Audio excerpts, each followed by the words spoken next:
How to be an artist. In this video, I'm going to tell you how I went from being broke, unemployed, a single mother, literally sleeping on my own mother's sofa, to being a full-time professional artist. Welcome back to my channel. If we have not met before, my name is Michelle, and on this channel you'll find all things watercolour, as well as a little bit of mixed media, drawing tuition, even some business and motivation videos like this one. Please do consider subscribing. If you click the bell icon, you can get notified every time I have a new video for you. I make at least one free video a week here on YouTube on a Thursday with extra content for Patreon subscribers. So this video is a little bit different, and it's the follow-up to the video that I made a few weeks ago. I didn't actually intend to make a follow-up to it, but lots of you have asked for it. So I made a video called Why I Stopped Painting for 10 Years, and it talked about my time at school and as a young adult and being discouraged from being an artist, trying lots of different things, having a relationship that broke down and ending up being a single mother, sleeping on my mother's sofa, having no property of my own, no job. The job which I had done up until that point, which I had always dipped back into, copy typing, no longer existed. And it was at that time that I made the decision to be a full-time professional artist and to stop listening to people that told me I couldn't do it. So I told the story in that video, and lots of you have said and are still saying that you want to hear the rest of the story, how I went from that point to becoming a professional artist. So this is literally the last 20 years of my life. Now, what I would say is that I'm just going to be talking in this video, so please don't, throw a load of hate at me in the comments and, who's interested. If you're not interested, don't watch, but lots of people are interested, so I'm going to tell you the story. And if you're watching this, I'm guessing that it's possibly because you yourself would like to be a professional artist, or you have perhaps younger family members you would like to encourage in this, or if you're just interested in my own personal background story and how I ended up teaching on YouTube. The next thing to say is that because I am just talking during this video, please don't feel that you have to sit and stare at the screen. It's just me, middle-aged woman. You don't need to sit and watch me if you don't want to. But if you're interested in this, you can actually, if you want to, if you would prefer to, and you've got other things to do, you can actually just treat it as a podcast and perhaps listen to it. I often listen to these talking videos, while I'm washing dishes or something like that. It's quite a hard video for me to make because I don't really like putting lots of personal stuff out on the internet, but I have nothing to hide, so let's just jump into it. One thing that's quite hard when I was planning this video is trying to put everything in a timeline. I could tell you about the time when I taught children's art classes or when I ran art fairs, but the truth is that all of those things overlap and stop and start, so it won't be in exact chronological order. It will be in a rough chronological order. But be aware that if I tell you about the time I started teaching art holidays, I was doing that for the previous 3 years and the next year as well. So everything overlaps and interweaves. But I want to tell you in this video about the most important points in my journey to become a professional artist. I didn't have qualifications. And I just want to tell you really how I went about it, because I didn't know what I was doing. I just threw myself into things. And at the end of the video, I'm just going to give you 1 or 2 pointers. If this is something that you want to do, or you want to encourage a family member to do, then I'm just going to give you 1 or 2 little pointers and things that I learned from my journey along the way. So let's get started. So at the end of this video, I'll link to the previous video if you want to watch the first part of the story. But the story starts with me being probably about 34 years old, sleeping on my mother's sofa. I had just been through a relationship breakup. I wasn't very well because some people comfort eat. I comfort starve. I eat most when I'm happy, and when I'm not happy, I don't eat. I just lose my appetite. So I had lost an awful lot of weight. I was only 7 stone something. I'm not very big at the best of times. And my mother had a 2-bedroom bungalow, and my daughter, of course, was 7 and was sleeping in the spare room. So I had the sofa, and the German Shepherd dog used to come in the middle of the night quite often and lick my face and wake me up. So that was lovely.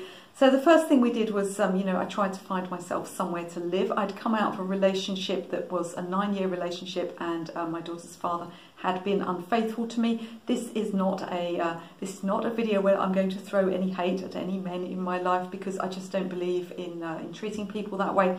And actually, my daughter's father and I, this is many decades ago, he is now married to a nice lady. I don't have a lot to do with him, but we get on absolutely fine. And then I had this huge sort of feeling of responsibility, like, how the hell was I going to earn enough to support myself and my daughter?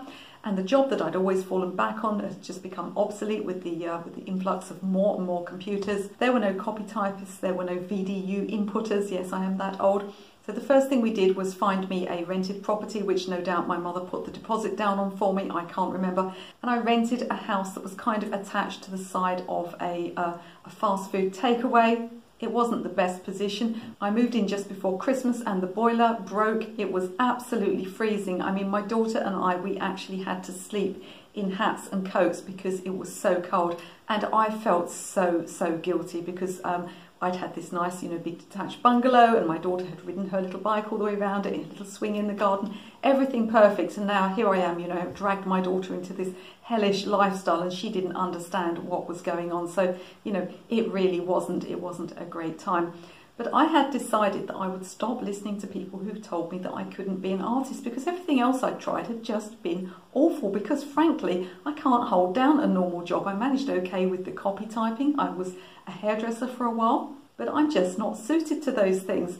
And I just became completely bloody minded, and I just thought to myself, my God, I thought, all of these people telling me I can't do something, I had nothing to lose. I had absolutely nothing, literally nothing to lose.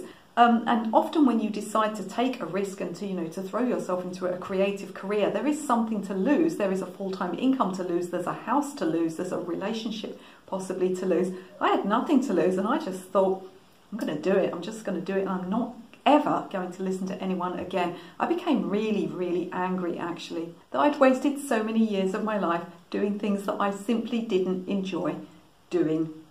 Now, at this time in the UK, we were lucky enough to have a left-wing government, so not a socialist government, but certainly a left-leaning government, and they were quite good about social care and benefits and things like that. I wasn't forced to go and get a job immediately. I could claim something called housing benefit and live on a very low income.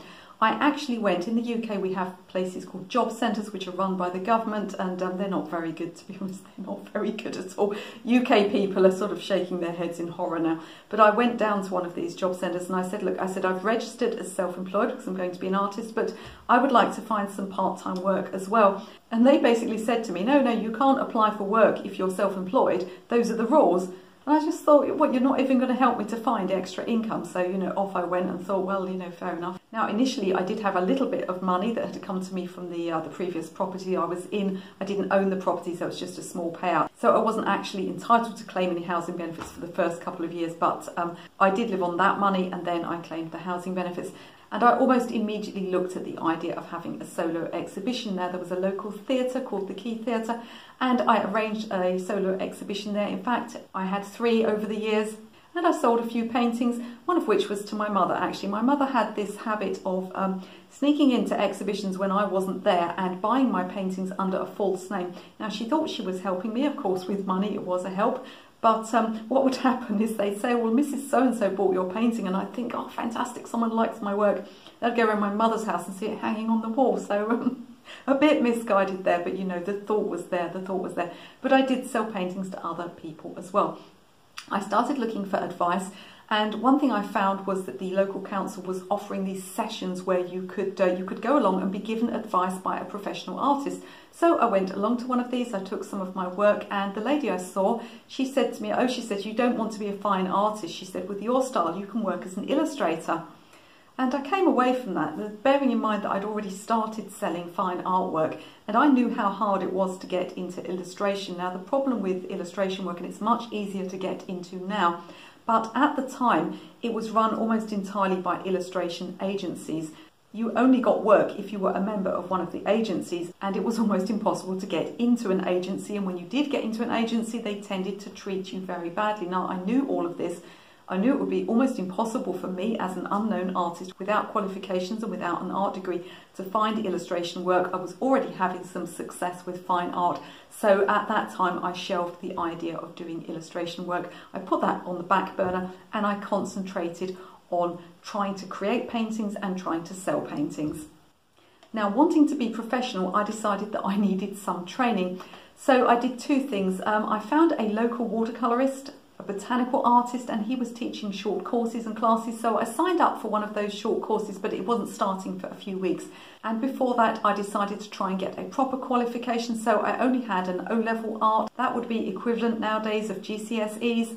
I wanted to get an A-level art, which is something that we would typically study for here in the UK between the ages of 16 and 18, but I had left school at 16. So I decided to go back to a government-run college and to take this qualification. I lasted about 4 weeks before I dropped out, and I realised at that time something that I should have known from my early life, because I won't recap the last video, but my school life was incredibly disrupted, and so I didn't realise that I just don't suit formal education. It just isn't my thing. I'm very, very bad at working to someone else's schedule. I'm very, very bad if there's something I already know. I get bored very, very easily. I always want to, do the thing that I want to do. And on this evening course, I was being asked to work in a way that was abstract. I was quite open to this, and I kept trying, and the teacher kept saying, well, it's not abstract enough, we can still see the original source material, it needs to be more abstract, and I would try it again. And then she would say things like, this is a very good piece of work, but it's not what the examiners want to see, or this is very well painted, but it's not what the examiners want to see. And then we had sort of a class trip to a museum in Cambridge. And what happened was I overheard the teacher talking to a second-year student. She was talking about a written piece of work that the student had submitted. And she said to the student, this is great work, she said, I think you are beginning to have the correct thought processes. And at that time, ladies and gentlemen, I realised that I was perhaps sinking into some kind of George Orwell novel. And me being me, I decided, I'm out of here. So I left, and I would at that time have been completely discouraged and probably given up if it wasn't for the fact that I'd already signed up to go to these lessons with the local professional artists. So I thought, well, I'll just go along and see what that's like. And as soon as I touched watercolour, I realised that this was my medium. Everyone else found it so difficult, and I found watercolour not easy, but I felt I understood it straight away. And the chap that was teaching me, he was guiding me, he was assisting me to become a better artist, the artist that I wanted to be. He wasn't inflicting some kind of dystopian nightmare on me where I just had to please the examiners. He was actually helping me to become a better artist. And that was when it clicked. That was when it clicked that I needed to learn from other people who were professionals. That's not to put down people that work in state-run schools, because I have a friend who's an art teacher in a state-run school and she is excellent. But what I will say is that quality varies massively, and there are some people teaching who simply aren't very good. That old mantra of if you fail at your career, become a teacher. Of course, it's not true for everyone. And, I'm not denigrating the teaching profession. There are some fantastic people in it. But it is true for some people, and it's certainly true for some art teachers. Some art teachers in state-run schools and colleges just simply aren't up to scratch. And as soon as I realised, I became much happier. This was what I need to do. I need to learn from artists who are actually working. And I have done this ever since. Whenever I need to learn a new art skill, I go to a professional artist and take a class with them. I don't give a stuff what qualifications they've got. I'm only interested in how good their own work is and how good they are at teaching me.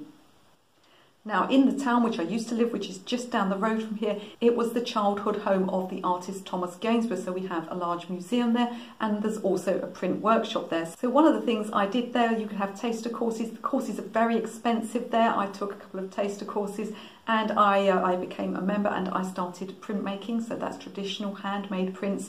I mostly did lino prints and mono prints. I also managed to blag a couple of free courses. I'm quite good at blagging stuff. So I managed to get on 1 or 2 courses. They were looking for people to tutor. I didn't end up doing it in the end because I got sick, but that's another story. I may include that later in this story. But I started networking, and I began to realise that if you want to exhibit, then getting into art societies is the way to go. So not only did I join the Gainsborough House Printmakers, I am still a member of them. They're undergoing a massive building renovation, so they're not opened at the moment. I hope to go back to that. I also joined the Society of East Anglian Watercolourists. Again, I'm still a member of them. And I joined a local society, which was only, I think it was about £12 a year. It was really cheap. One thing I realised was that I could get into much larger exhibitions as the member of a society than I could get into alone. And it became a really, really good way of getting into exhibiting. I learnt so much. I didn't know anything about displaying my work. I learned about framing. I learned what is acceptable. I also entered some open exhibitions. They would call those in America juried shows, and I got in a few of those as well.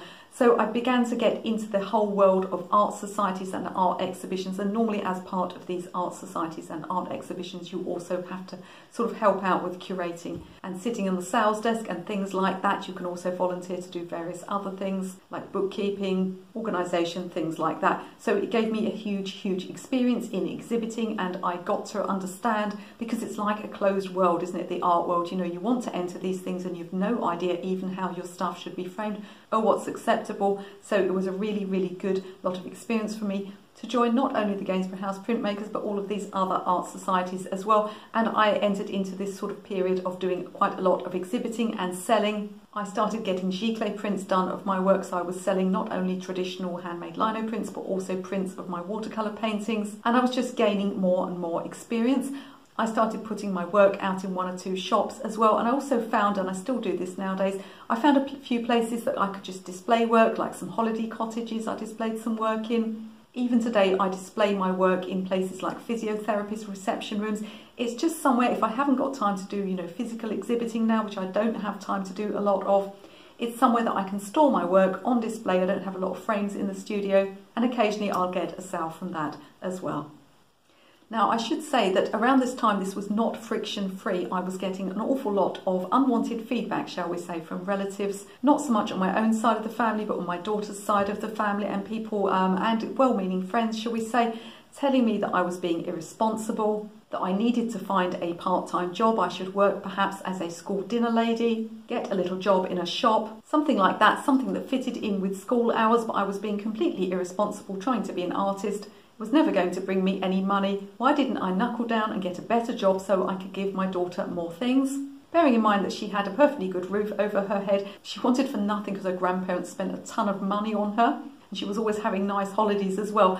I don't know what I was doing wrong, but apparently what I was doing was not good enough, and I needed to knuckle down and get some really, really dull job that would earn a little bit more than I was earning from creating artwork. I also had the issue of my daughter going over to her father's house and coming back, and she would interrupt my work on purpose. My daughter, she was only sort of 9 years old, she didn't know what she was doing, and she would sort of stand there kicking the door where I was trying to paint or something, and she would say things like, well, Daddy says we can't have nice holidays because you won't get a proper job. Daddy says I can't have an Xbox because you won't get a proper job. And so all of this was happening, these thoughts were being put into my daughter's mind, and I was getting all this pressure from other people. But unfortunately, I am as stubborn as a mule. And when I'd made that decision at my lowest point, I just said to myself, I am never stopping. I am never giving up until I get what I want. And I'm not going to tell you here that it was easy, and it was maybe 10 years before I was even earning minimum wage. But we got by. My daughter always had good food. I was always there to pick her up at the end of the day.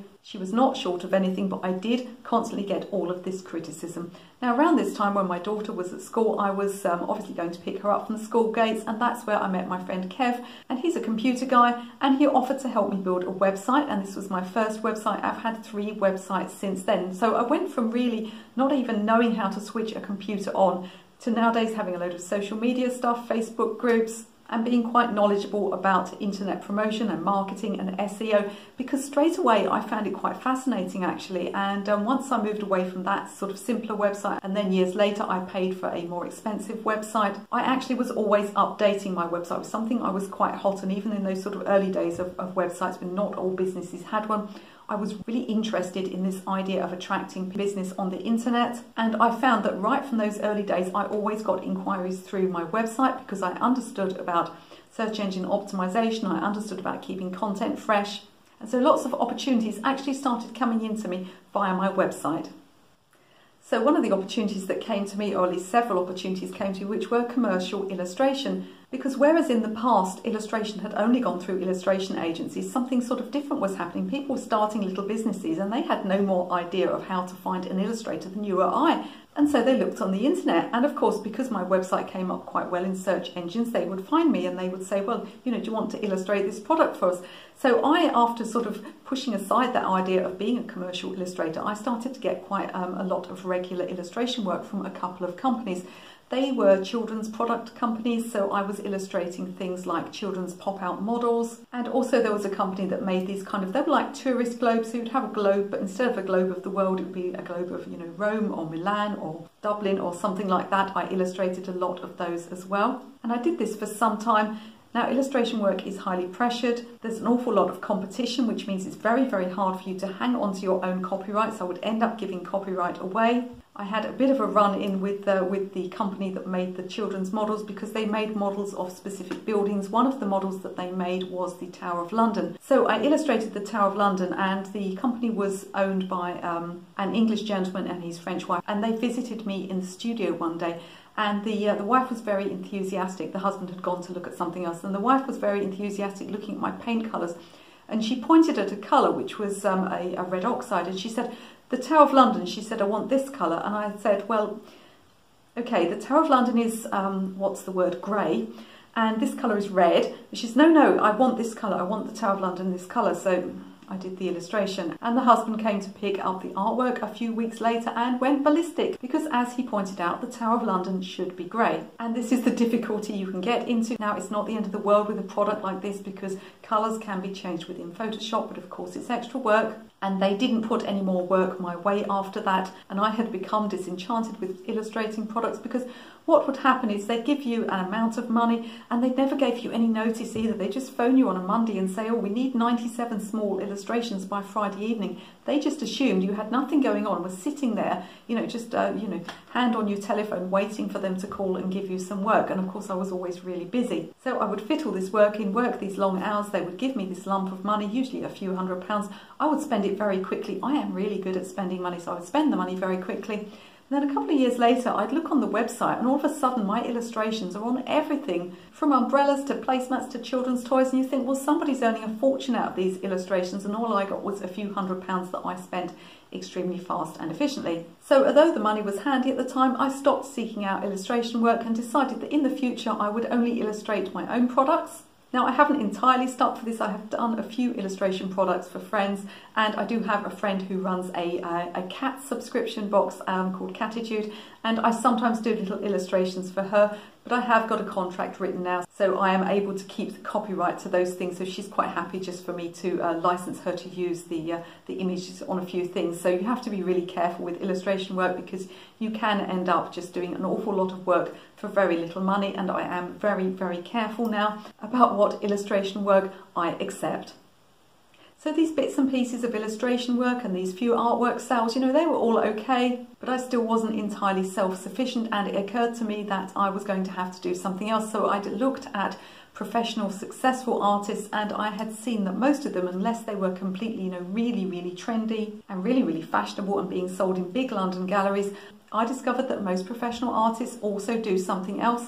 They might write articles, and certainly many of them taught classes. So I began to think that perhaps I could teach some classes, and I started a little children's class, and that was fairly successful. I just ran it at my home. And then I was at a children's party, and my daughter and her friend had a joint party. It was huge. There were like, 30 kids. I made the biggest chocolate cake in the world, and I was sitting chatting to one of the other mums, Denise, and she said to me, oh, Michelle, she said, I wish you'd start an adults art class. I wish you'd teach adults. And I said, oh, no, I had thought about it. I don't know if I could do that. She said, no, I'd love to do that. She said, let me know if you do it. I'd love to do that. And I thought, okay. So I went and spoke to a local cafe owner who had art on the walls.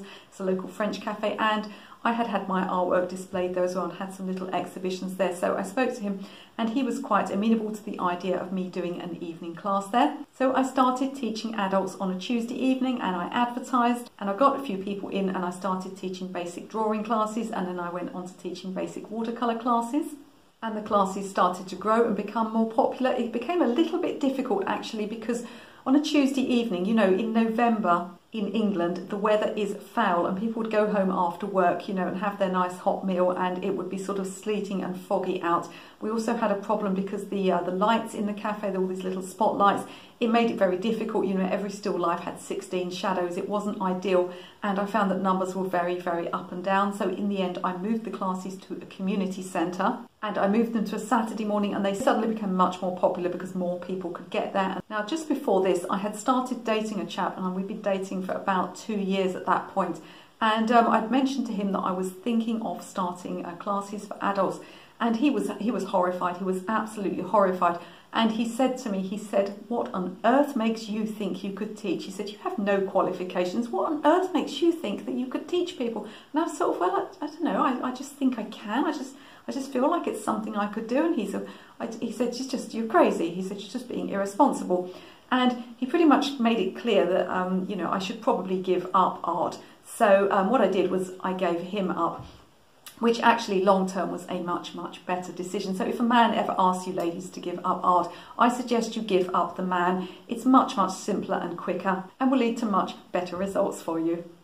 Now, from selling work in the real world, I naturally gravitated to selling work online. I tried 1 or 2 online shops. I tried selling on my own website. It's very hard to sell from a personal website because you just don't get enough traffic, really. And I ended up on Etsy, and now I sell my work on Etsy. And over the years, I've sold quite a lot of work on Etsy. I also discovered that Americans really like my work and like my style of painting. Most of the people that watch me on YouTube now, at least the majority of the audience, are American. As soon as the situation improves enough, I would love to go to America and maybe even teach some workshops there. So watch out, Americans, I'm coming over to see you at some point. Now, teaching classes became really successful. I ended up with a waiting list. So I had my Saturday morning class and I had a waiting list. At this time, I got really into business books because I became aware that when you looked at other professional artists, there were professional artists whose skill level was better than mine, who never made a penny. And then there were professional artists who really, frankly weren't very good, and they were making a fortune. So I began to realise that business skills were everything, and that being an artist is just another form of business, and that you must be practical, you must have some business skills. So I became obsessed with business. I'd always been interested in business, and I think I'd always had a good business instinct, and I started reading lots of books, lots of biographies from businessmen and entrepreneurs, and lots of self-help books. And one of the pieces of advice that I read was that if something's working, just scale it. So in other words, if you're making £300 from something a month, if you scale it, then you can make £600 per month just by repeating the thing or selling double of whatever it is you're selling. So it occurred to me that since I had a successful art class, why not just make another one? So what I did was I made another art class in the afternoon. So I'd have the morning people come in and go out. I'd have exactly the same subject for the afternoon people, and then they would come in as well. Around this time, I was also getting asked to go out and do demonstrations for art clubs and also to work in other studios. I took over quite a well-known tutor's courses for 6 weeks while she was off in her second home in Barbados. I started working, teaching day courses in studios in Colchester. They also asked me if I would like to consider doing weekly classes, so I then ended up with even more. So what I was doing then was 2 classes in my hometown on a Saturday and 2 classes in this other studios on a Friday, as well as sometimes one-day courses. I started as well working for a local art shop, so I would do one-day courses there. I would also do self-arranged one-day courses. Over the years, I've also had a relationship with a lady who's got a really beautiful private garden, so I've done botanical courses there. I also, out of the blue on Twitter, believe it or not, got an inquiry for somebody who wanted me to teach art holidays, and I started teaching art holidays in the French Alps. They were semi-successful in that people that came along really loved them, but I was never fully booked because they were in these chalets in the French Alps, and the majority of courses that they did there were embroidery and textile courses. And so they would go out and promote at these big fairs where embroiderers go to, and I was the only one doing painting, so I kind of like my promotion got missed out a bit, and I was having to bring almost everyone across myself. Now, whenever you teach at a venue, you are expected as a tutor to get some people in, but it should be, in my opinion, a 50-50 thing, and the venue should be bringing in as well. They were lovely people. I enjoyed working for them, but I had 1 year where I didn't get enough people into the art holiday, and I wasn't asked to go back to that. I was actually going to teach in 2022. I was going to do a self-arranged art holiday in Malta. Myself and a lady who works with me sometimes, Amanda, we had really literally costed everything out. I was supposed to go out there last spring, just when the pandemic started. I was going to go out there in April of 2020. I was going to take my daughter on holiday and start looking for venues. But of course, we all know why that didn't happen. But I really love Malta, actually. It's a place I've been to a lot, and it's another place which I have on my list to do an art holiday in. I will do that art holiday one day, and maybe one of you who's watching me today will even come and join me. Now, in amongst all of this teaching, there had been other teaching as well. There were community centres, there were local nurseries, there were centres where kids go during the summer holidays. I've been asked to teach at those. So I was getting a huge amount of teaching under my belt. I was getting amazing reviews, and I was becoming more confident that yes, this was something that I could do, and I was a good teacher, and I was actually in demand and starting to sort of put my prices up a bit. Now, when I was joining art societies, one of the societies I came across was different to all the others. It was a national art society. It was called the SAA. But I had become a member, and they have about 46,000 members in the UK. They have a monthly magazine. They sell art materials. You know, it's a big deal, and I'd become a member. I'd also applied to become a PA, which is what they call a professional associate. So they have about 3,000 members, I think, are teaching artists, and a few of those would get in the magazine. I managed to get in the magazine once or twice, and I took a trip as well up to the head office. They opened up the head office and said, would you like to come in for a day? Some of our tutors can come in and have a look. So Always want to see an opportunity. I went along, and one of the things they were showing us that day was they had this new initiative. What they were doing was they were allowing some of their tutors to almost like print their own branded materials. So you could go to them and say, well, you know, my favourite paper is Archie's watercolour paper. I want to, you know, a pad this size, and they would print your name on it, and you could sell it then to your students. Obviously, you got some commission, they got some money, and you could do this little thing where you branded stuff. And you know, I looked at this and I thought, well, that's okay. But I'd seen in the SAA magazine, which went out every 2 months to these 45,000 members, I'd seen that some of their teaching artists had their own branded products that went in the magazine. So they weren't just selling to their own students. Now, I'd had an idea for some time about colour mixing charts and designing paint sets. And one thing that I had noticed from teaching was that you can teach people colour wheels all day long. You can teach people colour theory all day long. Some people just can't get it. And I did sympathise, because although I'm okay with colour, I'm terrible with maths and I just can't get it. It doesn't matter how many times people tell me.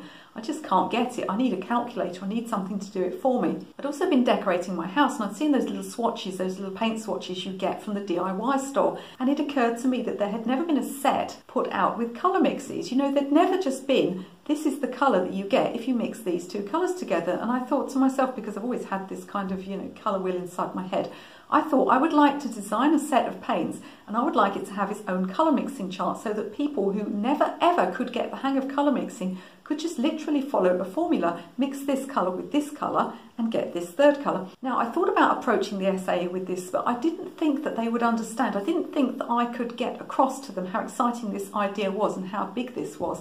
And so what I did was I took a chance. So I'd already been working with some printers to produce my giclée prints. And what I did was I designed the set using the colours that the SAA had, their paint colours, and I designed a colour mixing leaflet. And it was a two-sided leaflet, and I took it to the printers, and I paid a lot of money to get the graphic design done. I mean, several £100s. And I sent this off to the SAA as something that I wanted to sell to my students, with the absolute plan that they would like it so much and they would think it was so good, they would want to put it in their magazine.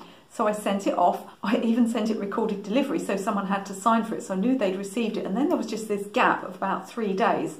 Nothing happened, and I thought, oh, well, I wasted my money there. And then there was this phone call, and this lady says, oh, this thing that you sent us, you know, we're quite interested in that. We wonder if you'd like to get it in the catalogue. And I sort of said, oh, really? Well, I hadn't thought of such a thing.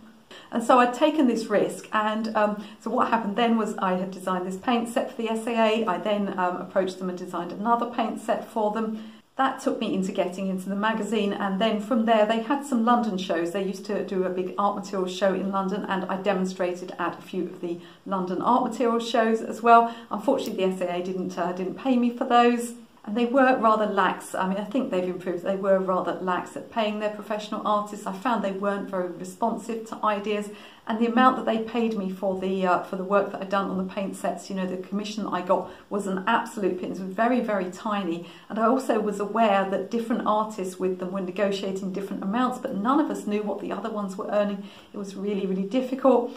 And although I had a good relationship with the SAA, a couple of years ago I just decided there isn't really any benefit for me anymore, so I did actually leave the SAA. But it had given me a huge amount of experience in designing art sets. Now, you may have noticed recently that I have gone back to designing art sets. So I was contacted about 18 months ago by a chap who'd started a new company up in the Midlands. So I've never met him, but we're some distance from each other. But he wanted me to try out some of his new paints. He sent them to me so I could try them out on YouTube. And as his business grew, so did my YouTube channel grow. And then we began to collaborate together. And now we've been designing products together, and I've gone back to designing paint sets. I can now actually have a say in designing the paint colours themselves and the pigments that are chosen. I also was able to specify that the pigments that I put my name to and the products that I put my name to were vegan. So that's Jackman's Art Materials in the UK. They're a fast growing brand. I'm able to bring the people that follow me much more specific, much more high quality products. And it's been for me really, really a lovely, exciting, fun project to work on. So after a few years of living in my rented house and working from there, I had actually met somebody that I had a long-term relationship with. We'd been together for 3 years, and we decided to get a house together. And my partner Marvin, he decided to build me a large studio in the gardens. So then I had my own purpose-built studio. I still didn't own any property, but it was a lovely, lovely thing for him to do for me. And so for the next few years, I had a really big garden studio, so I was very, very lucky. There are, of course, always problems with outdoor studios. You know, sometimes it's too hot, sometimes it's too cold, sometimes the roof leaks. You know, no matter how good the building is, those wooden buildings, they just move around. But it was actually a lovely space that I had. I don't have that space anymore, but it did help my career no end, and I was super grateful to him for building that beautiful space for me. By this time, my daughter had left to go to university, and once I had this larger space to work in, I was actually looking at employing other people just for little bits of help here and there. I'm very bad with numbers, I'm very bad at accounting. I first employed one chap part-time. I won't tell you his name because he wasn't very good. He was a nice bloke, and he was the son of somebody older that I knew from one of my sports clubs. But he really didn't have any work ethic, and he would do things like, it would be sort of a Tuesday and he was due to come in at 10 a.m. and he would phone me at 5 to 10 and he would say, oh, I can't come in, Michelle, because I got home from London on Saturday night and my flat had been burgled. And I was thinking, Saturday, Sunday, Monday, yeah. So that didn't work out, and then I started to employ a friend of mine who still works for me sometimes. That was Amanda. She's been working for me now on and off for quite a while. She works on a Saturday. I started running art fairs and she was a huge help with that, and she still works for me on Saturdays, mostly doing the accounts because there is no spreadsheet that I cannot break, so I'm really grateful to her for her help. I had to find myself an accountant to do my tax return. I found one in my art classes. Actually, one of my students was a full-time accountant for a large company, and she still does my tax return every year. We're great friends now, but I always give her a painting or a piece of art. She thinks she has the best end of the deal. I think I have the best end of the deal. And to skip ahead a little bit in the story, I have recently taken on Jimmy, who is helping me in the mornings. And there does come to a point where you just can't do everything yourself anymore. So we're nearly up to date with the story, but I will just go back a few years and talk about running art fairs and art exhibitions. So it started very early on in my career. I'd been asked by the council to go in and teach people in an old people's home. So what we were doing was we were doing a project to get them drawing the buildings that they knew from their youth. And it was a project sort of based in the town. That led to an exhibition, which then led to a regular exhibition, which was every 2 years. In between those 2 years, a lady I knew from the print workshop had started running another local exhibition for professional artists. And these sort of two amateur and professional exhibitions rotated year to year. I was in one year, and there was a chap called Robin, and he was helping to put lots of stuff away. He was helping to sort of get things off the walls. He was running around. He seemed to be in need of a bit of help. So I just sort of, I'm quite fit and healthy, so I decided, I'm younger than him, so I decided I would run around and sort of get the things that he needed. And we got chatting, and over the years I began helping him a little bit more. And I realised then that, you know, if I sort of played my cards right, because all of the people that were running the local exhibitions were getting quite old, I thought if I played my cards right, this could be something that I could see myself doing. I then ran the local exhibition with him for a couple of years, so we were sort of joint organisers. And then there came a year when he just didn't want to do it anymore, so I took it on myself. So I ran the local exhibition. I think I ran it in 2014 and 2016. And we would have about 30 professional artists. Now, I can't tell you how much hard work it was. Luckily, I had Amanda helping me. Running exhibitions is vast amounts of work, and you can never make everybody happy. There's always one artist that doesn't like their stand, another artist that thinks the one next to them is selling too cheaply and affecting their sales, and it is a very difficult job to do, and it doesn't bring a huge amount of financial recompense either. When I took over the running of the exhibition, I upped the standards. I also did a few things like there wasn't really enough money to pay for good advertising, so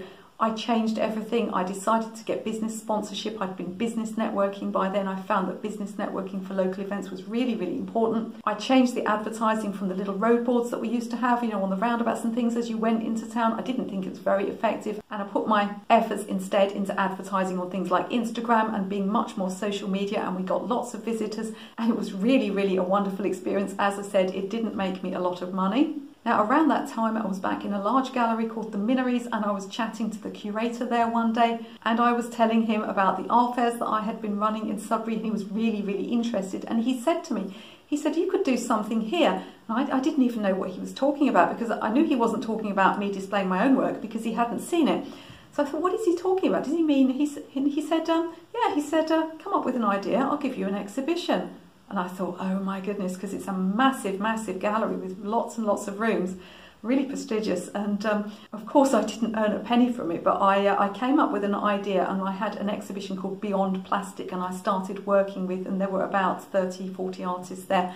And I went out through the whole of East Anglia, which is a large area in southern England, and I found lots of contemporary artists, and I used all the contacts I have from the art fair, and I got people in, and we did an exhibition to raise awareness of the plastic problem, particularly with ocean pollution. I arranged to open this exhibition 2 weeks from the end of the large exhibition, the large art fair I was running in my hometown. I mean, I was exhausted. I can't tell you the hours I worked, and Amanda helped too. That exhibition did not bring me a penny. In fact, it probably cost me money, but it was such a wonderful experience, and it had the most amazing feedback. I think if you look in the very, very early videos on this channel, you'll find a little vlog of it where I sort of walked around with a camera and went through the exhibition. You'll be able to see the exhibition there. There were some amazing things built, and some amazing artists took part. And we had people coming in who said that they enjoyed that exhibition more than the Royal Academy Summer Exhibition, and it was one of the proudest moments of my life. So if you're still listening to this, let's come up to date and let's talk about the pandemic. Now, as I had been business networking, I had come across the idea of having a business mentor, and I had met a couple of people who were interested in mentoring me. So I went for coffee with one chap who was older than me, and he had worked in advertising. These people have often worked in advertising.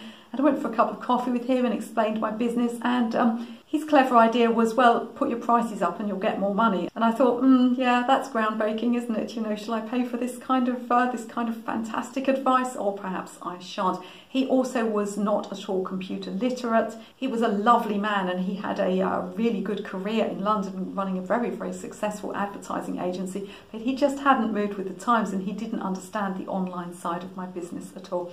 I then met another chap business networking, and he was telling me that he had this kind of mentorship program where you could do 3 months for a set fee, and it was an eye-watering amount of money for someone like me to find. And my partner Marvin at the time, he was rather resistant to this and said, you know, there's an awful lot of money to spend. But I had actually got on with this chap much better, and he seemed much more understanding of the business that I was in. He seemed to understand the arts a lot more, and he was very, very computer literate, which is what I liked because I'd always been into online work. And so I took his 3-month program where I met him every week, and I got to the end of this and I thought, I still need this chap, you know, I still need to see this chap every week. So I then started paying him monthly, and again, it's a lot of money to have a business mentor. And again, I got pushback from friends, and they said, well, you know, is this chap making you this amount of money back? And I said, well, no, not at the moment. But I had to admit that I wasn't always taking his advice, because it takes a long while to trust someone, and I'm very, very bolshy and very independent, and I don't normally trust other people. I have good instincts, and it's very hard for me to take advice from other people. But I started working with him. Now, one of the first things that he did when he came to my studio is I showed him the stuff that I had done for the SAA. I showed him the colour charts that I had made, and he looked at these and he said to me, do you think all professional artists can do things like this? You know, are they all as good at colour mixing as this? You know, could they make these kind of things? And I said, well, maybe, I guess so, you know, I don't really know. And he said, I don't think they could. He said, I think that very few people could do this. He said, I think you're underpricing yourself. Now, another thing that he looked at was he looked at the teaching work I was doing. He looked at the amount of money that certain studios were paying. So he looked at the art shop that I regularly worked at, and he saw that I was earning about a third working for them as I was earning working in other studios. And he said to me, why do you work for these people when they only pay you a third? And I said, well, you know, it's money, it's work. You know, when you start out working for yourself, you just take everything. You just say yes to everything.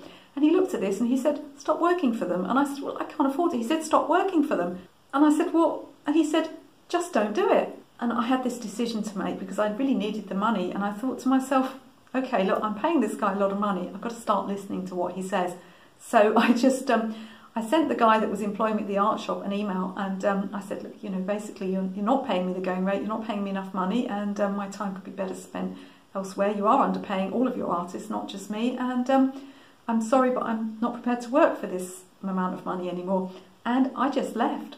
And nothing happened. I left, and I had less money.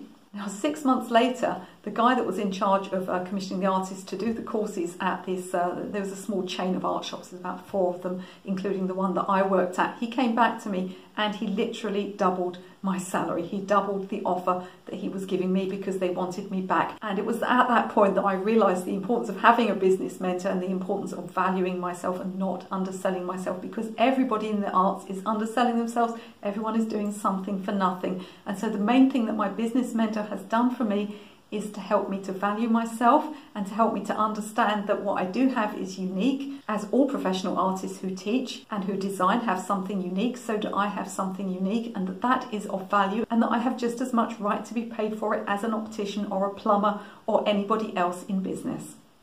So let's come right up to date with the pandemic. Now, I had found that teaching 4 art classes a week was too much, so what I had done is I'd taken it down to 2 art classes a week, and because I'd had some venue issues, I'd sort of taken the venue from that town and that town, found a little village in the middle and put 2 classes in the middle of there on a Friday. But I was still getting a significant amount of income from teaching. My reputation as a tutor had gone up, and so I was being paid more and more money from art clubs to go and do things like demonstrations as well, and to go into studios and to teach in there. I was also getting money from my own self-arranged one-day courses. Everything was going well. And then, of course, we had the pandemic. And, for a couple of months, we were all trying to work. And I remember I remember going to one of my martial arts lessons and talking to the teacher there, and he said, I think we're going to have to close. And I said, I know, I think I'm going to have to close my art classes as well. And then everything went. And although I was getting a little bit of income from things like selling paintings and prints, when the pandemic hit, I lost 2/3 of my income overnight. Now, this happened to coincide with the breakdown of my relationship with Marvin. Now, I will say at this point, we are still very, very good friends. There was no animosity whatsoever. He had taken early retirement. I had been working so many hours, I was always out, so our relationship had just kind of pegged along. But the truth is that we had always been different people. Although he was very supportive at home and had built me a beautiful studio, something I will always be grateful for, he had some social issues and he didn't like to go outside of the home much, except to see, very close relatives. So all of those things I'd done, the exhibitions I'd run, the speeches I'd given, I gave it all alone.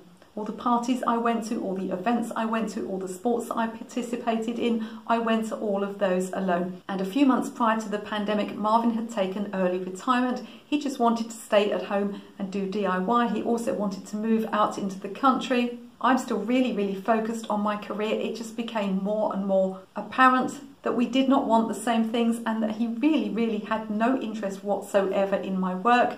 And I would always want to talk about my work, and frankly it was just boring to him. So our relationship had become unworkable. As I said, we were still on very good terms, and we are still on good terms now, and I mean that genuinely. I pop round a couple of times a week. He's got my cat, actually, because the cat can't live here. So I pop round a couple of times a week, and I have a cup of tea and play with the cat, and yeah, we get along fine. But it did become clear that I needed to leave, and I didn't own any property. So although it was nothing like the earlier time when I had been alone with a daughter, I then again found myself in the position of having no income because of the pandemic and needing to find somewhere to live. And this is where my business mentor rescued me. So I remember going, and we were at the time, things were just about to shut down, but we were still allowed to meet in person. So I went along and met him, as I always did, in a coffee shop, and I sat down and I was just in a state, and I just said, I don't know what I'm going to do. I have no income, and now I've got to move as well, and I have nowhere to live.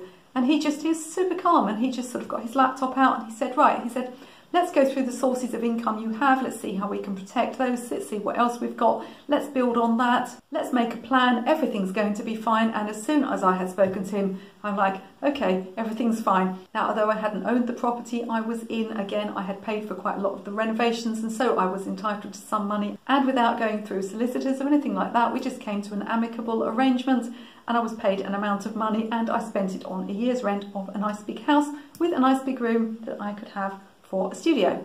However, I knew that at that time, which was last September, so that was September of 2020, if you're watching this in 5 years' time, I knew that by September of 2021, I would have to pay the rent, and this is an expensive village, and this is an expensive house, and I needed to have a significant amount of income. Now, luckily, I had started making YouTube videos. So about a year before the pandemic hit, my business mentor had said to me, video's the future. He said, you need to be making videos. And he was talking mostly about things like Facebook Lives. I did a couple, but I wasn't really comfortable. Now, I started watching tutorials on how to film and things like that, and I started watching tutorials on how to succeed on YouTube.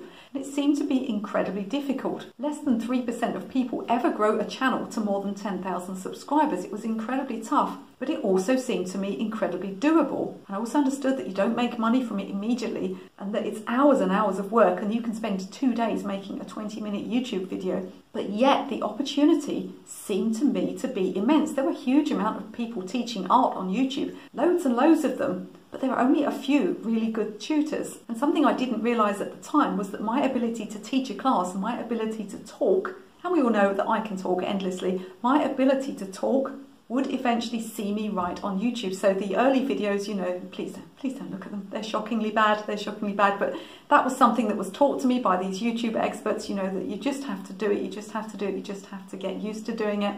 And I had already started making YouTube videos, and I had had some success. I had a few thousand subscribers. So when that pandemic hit and I had that last in-person meeting with my mentor Mark before we had to start having Skype meetings, we had decided that I would double down on YouTube. He'd managed to persuade me to stop doing the art fairs, even though I loved them because it wasn't making me any money.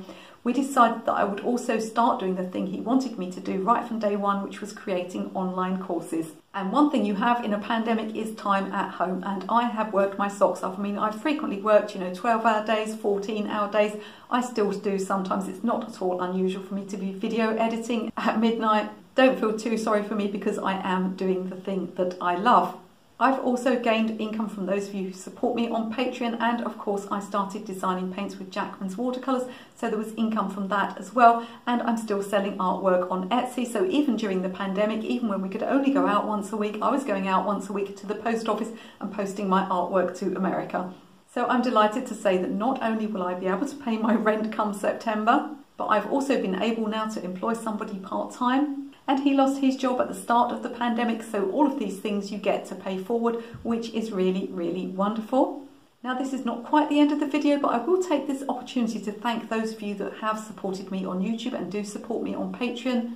Those of you who join my Facebook group, buy my online courses, take my paint recommendations, buy my paint sets, all of the ways that you support me financially have enabled me to keep a roof over my head and have enabled me to do the thing that I love doing, which is teaching people how to paint and draw. So at this point, for the 3 of you who are still watching me and haven't died of boredom, I'm going to give you the lessons that I've learned from my journey in becoming an artist. And believe me, it wasn't easy. I want to give you a couple of lessons that I learned that helped me to get to this point today. Now, the first lesson I have is just not to give up. Now, I'm always a bit loath to give this advice because, of course, some people have unrealistic expectations. I mean, I saw a documentary once about a young boy who wanted to be a rapper, and he had determination 100%. He was going to be the next Eminem, but I'm afraid he wasn't any good. So I do encourage you not to give up, but do be realistic about the skill set that you have. That's not to say you should give up if you don't have the skill set, but do be realistic about the amount of work that you need to do to gain the skills that you need to succeed. The next bit of advice is don't listen to people that put you down. It's not always done unkindly, but I really think sometimes they are projecting. They're projecting their own fear of failure. They're projecting their own inability to take risks. There's sometimes a bit of jealousy there. They may have had dreams themselves that they never ever dared to chase, so they're going to make damn sure that you don't chase yours. So don't listen to all of that negativity. Don't listen to people who say you won't be able to do something before you've even tried to do it. Just give it a go and see what happens. Now, I've always been a fan of quotes, the type that are at the beginning of book chapters, and one of my favourite ones is the quote by Steve Martin. You will have heard of it before. When somebody asked him how to succeed in his industry, he said, "Be so good they can't ignore you." My last piece of advice is that business matters and networking matters. You'll have noticed from all of the things that happened to me, you might say to yourself, "Oh my goodness, somebody just contacted her and gave her illustration work." No, somebody didn't just contact me and give me illustration work, because you're not seeing the 6 months that I spent improving my website and studying search engine optimization and understanding how to tag my images so that when they were looking for someone, They found me. It wasn't luck. It wasn't a coincidence. It wasn't a coincidence that when the company that wanted to run art holidays went onto Twitter, it wasn't a coincidence that they found me. It was because I spent time on my social media presence. So I'm sure there are various lessons to be learned from my journey to becoming a professional artist, but the most important lesson is that you have to be proactive. And let me assure you, it doesn't matter if you're the best artist in the world. If you're just sitting in your room creating artwork, nothing will come to you. When you are self-employed, and to work in the arts is to be self-employed, when you are self-employed, you have to go out there. Every single penny, every single cent, every single dollar, every single pound has to be grabbed by the neck and hauled into your life. And whatever it is that you are good at in life, you may find that no one is ever going to give you that job. No one is ever going to give you money for doing that thing. You need to go out there and make it happen. So I hope this video has been interesting to you. I hope it has shown you the rough trajectory of my career. I'm going to wake up in the middle of the night and think, oh my God, there was that project I did for 2 years and I forgot to even mention it.